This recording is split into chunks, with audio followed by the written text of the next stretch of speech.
Udahlah pasti, jangan Walhi merasa lebih tahu daripada pemerintah, ya. Oke.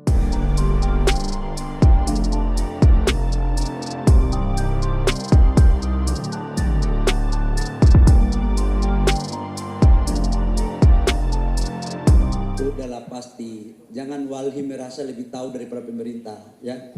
Oke. Udah pastilah ya, kalian ini sudah seperti seolah-olah negara ini diatur oleh lembaga lain. Mana ada sih? Mana ada negara yang mau sengsarakan rakyatnya, ya? Yang jelas kita hargai Walhi, tulis baik-baik. Kita hargai pemikirannya, tapi juga negara punya tujuan, ya. Oke. Nah, terus Pak, yang katanya Walhi juga ada dugaan soal cemaran itu dari Sini Group yang di Kanada itu gimana? Apa? Ada kekhawatiran nggak sih kalau misalnya nanti dampak lingkungannya? Kan di Kanada itu katanya Kan ada amdalnya. Negara kita ini kalau khawatir, terus curiga, terus kapan kita maju? Akhirnya kita ini dikasih bumbu curiga orang, takut terus. Kapan kita maju?